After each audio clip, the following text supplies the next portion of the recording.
Start recording. Stop recording. Button. Good morning, ladies and gentlemen.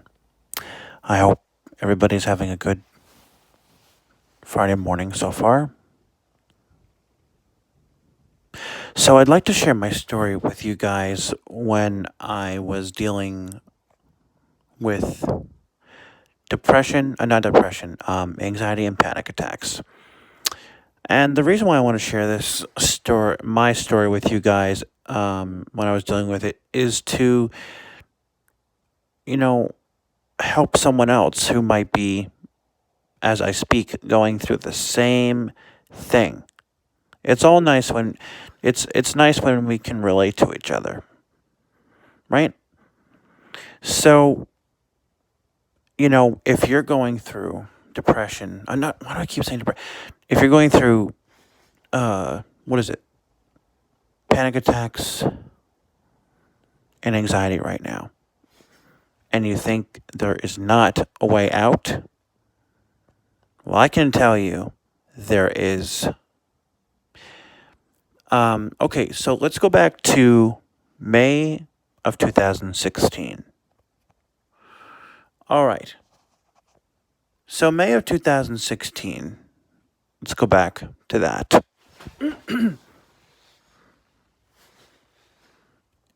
It was May of 2016. It was a Monday afternoon. The night before, I had slept over my aunt and uncle's house. So the next day, I was at my aunt's house, and we went grocery shopping. So we were on the way to the store, the grocery store. I remember the day like it was yesterday. It was a nice, beautiful May spring day. The sun was shining. Everything was good. We were in the car. And all of a sudden, this weird feeling came over me. I felt like I was going to, my heart started racing, my face started getting red, and I felt like I was going to pass out. And I got really, really scared. I'm like, what the hell? And it lasted for like a minute, maybe? And I thought it was weird, but I didn't think anything of it. So months go by. We have the house fire. After the next time this happened, I was with somebody. I was with one of my friends in the mall. And we were actually going to the Apple store because I had an Apple store appointment that day. Right? So we were walking, and I said to my friend, I don't want to go on to the escalator because I have a fear of escalators, just like I have a fear of treadmills. I guess because they move, So, all right, we didn't take the escalator. No big deal. We took the elevator to the Apple store. All right, cool. Everything's cool, right? No. We get to the Apple store. I sit down. I start working with the technician. I have a panic attack. Obviously, nobody knows because there's no signs of it. I didn't show any signs of having a panic attack. It wasn't like I was flailing around and whatever. There were no signs. I didn't show any signs. So nobody had any idea, but I had a panic attack right in the Apple store. I don't know why, but I did. Maybe it was because I have no idea. All right, let's fast forward now to November of 2016. This is where things started to get really bad for me. So it was the day before. No, it was the day of Thanksgiving. I had, I think 2 panic attacks that day, I think. Well, no. Almost had one in the car. I almost had a panic attack because that year my dad went to go visit my brother. At the time, he was living in Austin, Texas. So my dad wasn't here for Thanksgiving that year, so I was staying with my aunt and uncle that week. the week of Thanksgiving week. Anyway, so we're on our way to my cousin Ryan's house. And, my aunt and uncle are talking, and all of a sudden I just felt that same feeling that I first felt when I was with my aunt that very first time going food shopping with her. Same feeling, except I didn't have a full blown on panic attack. We get to my cousin's house, and I'm just feeling like shit physically. I went into the bathroom, and I just sat there. I didn't even have to go to the bathroom. I just sat in the bathroom because I had a panic attack in the bathroom. I come out of the bathroom, and it's interesting because my aunt asked me at the time, and I don't know why she asked me this, but she said, "Do you feel like you're going to pass out?" And I said, "No." And I just went to go sit. I went and I sat on the couch for a while. And then after that, I was fine for the rest of the day. And then it just kept getting worse and worse and worse and worse. And it got to the point where I didn't even want to go out of the house. Now, I went out anyway. But there were points where I didn't even want to go out. The panic attacks were becoming a daily thing. My anxiety was off the roof, and I was just worrying. I was worrying about nothing. That's what I was doing. I was worrying about nothing. I was worrying about the future, things that, may never happen. And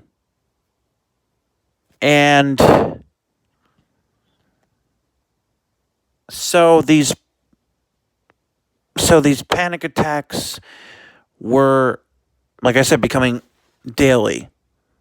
So by Christmas time, it was just really bad. In fact, on Christmas Eve, which was a Saturday night, in that year, that year was a Saturday night. I went to my cousin Richie's house, and I didn't have a panic attack that day, but I just felt like I might, and I tried to get drunk to numb the anxiety, to numb my feelings of because at the time, since I had had so many panic attacks already, I was worried about having a panic attack at any moment because I knew it could come on at any moment. And there was nothing I could do about it. Back then, I didn't have any coping skills. I didn't know how to control it. The panic attacks and the anxiety at the time were controlling me. And that's one thing I want to say here about panic attacks and anxiety. Panic attacks and anxiety will control you if you let them. If you let panic attacks control you, they will. If you let anxiety control you, it will. If you let your mind control you, your mind will control you. Anyway, so I drank that night just to get drunk to numb all these feelings. And I remember the kids opening up the gifts at that night. Of course, I opened up mine, and everyone opened up theirs, but I felt like that night, like I wasn't there. Like I felt like I was physically there, but I didn't feel like I felt like I was just out of it in La La Land. Is the best way I could describe it to you guys. So there was that night, and when I got home that night, I just prayed to God because I'm a strong believer of God. I am not overly religious, but I do, I do strongly believe in God. So I prayed, and I said, God, at the time, I said, God, please. I remember, I said, I prayed, and I said, God, please take this anxiety away. Please take the panic attacks away. And he didn't, but that's okay. So, now Christmas goes by, right? Christmas goes by. Now I start doing research on YouTube about panic attacks, and anxiety. And that's how I found the channel. I stumbled upon the channel Depression to Expression by accident. But that channel in particular gave me a lot of insight about panic attacks and anxiety.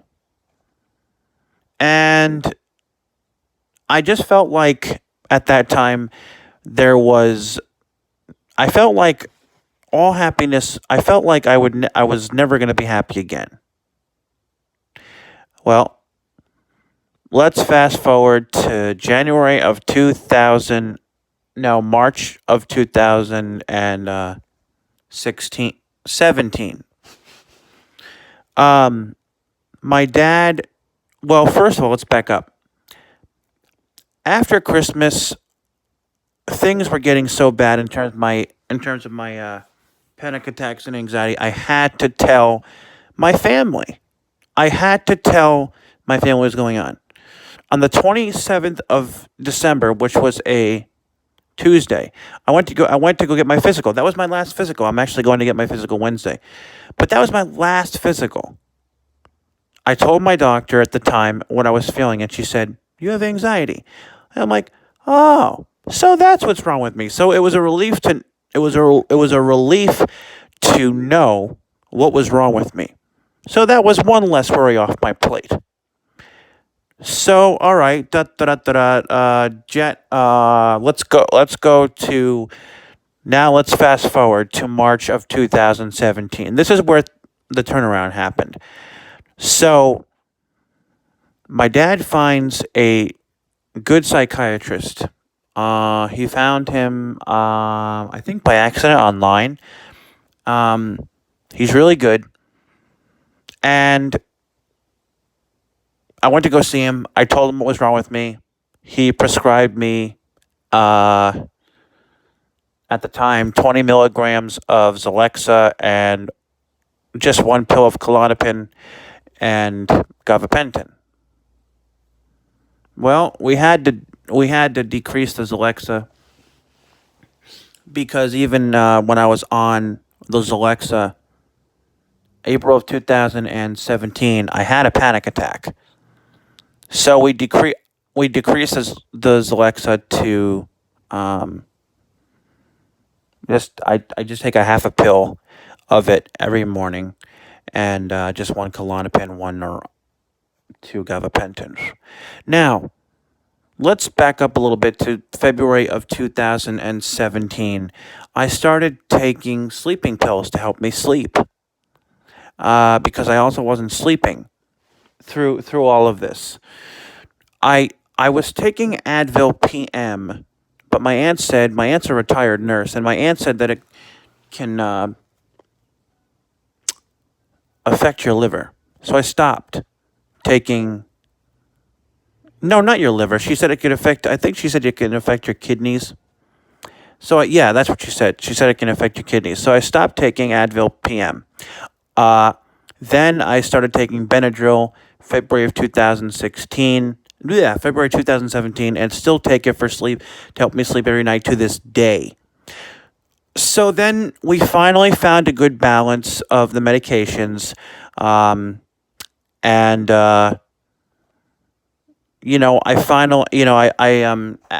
he only adjusted my medications. Well, he actually had to adjust. The psychiatrist had to tweak and adjust my medications a few times because I still was experiencing worrying thoughts and negative thoughts. No panic attacks, but I was still experiencing the negative thoughts and the worrying thoughts. I would have good weeks and bad weeks. I would have good days and bad days. Finally, we got it. And I take one half a pill of Zalexa in the morning, every morning. One Klonopin and 2 Neurotins in the morning and 2 Neurotins at night. It took me, well, first of all, let's go back now. So as I was taking these medications, I got my life back. The medications gave me my happiness back and my life back. It took away the anxiety. It took away the panic attacks. And I was, you know, happy again. Really happy. Really, really happy. It took me over a year to really feel like myself again. And that's my story. So I want to say this. If you are going through panic attacks and anxiety right now, as I am speaking to you, as I am doing this video, get the help that you need. If you need to see a psychiatrist, go see a psychiatrist. If you think you need medications, get on medications. It's not worth being miserable.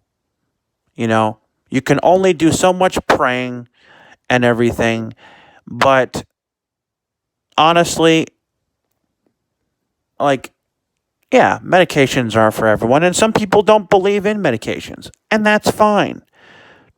But if you're somebody who does believe in medications, then please go see a psychiatrist and, get prescribed medications. You know, I'm not going to say you won't regret it because everybody's different, but listen, the medications gave me my happiness back and my life back. Seriously. So there is hope for this. There is hope for this. And again, I wanted to share my story about this because maybe it'll help someone. Maybe it'll help a lot of people. And that's what I want to do. I want to help people. So if this video helps, even if it just helps one person, that really makes me feel good, because it really makes me feel good to help people. So take this how you want to take it. Do what you want, but you deserve to be happy. You don't deserve, to feel worried all the time, to have anxiety, to have panic attacks. It's not worth it. It is truly not worth it, you guys. Seriously. Seriously. It was horrible. It was so horrible for me. It really was. And I wouldn't want anyone to go through that. To go through what I went through with my depression and my anxiety.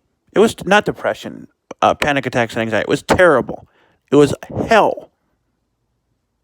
So, like I said, if you feel like you need help, get the help that you need.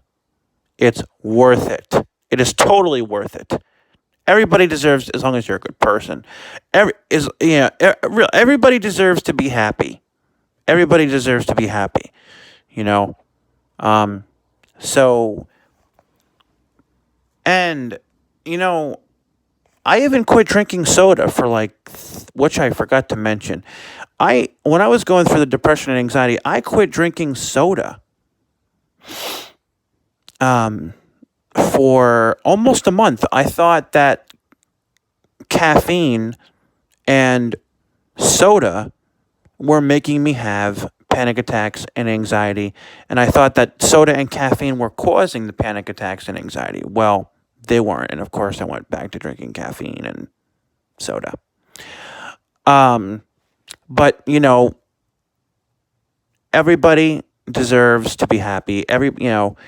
Really, everybody deserves to be happy. So again, not to repeat myself, but this bears repeating. If you're experiencing panic attacks or anxiety, and I'll even throw depression in there, why not? Go get the help you need. It really, really is not worth being miserable. Okay? It really isn't. Go get the help you need. It's important. So, y'all take care.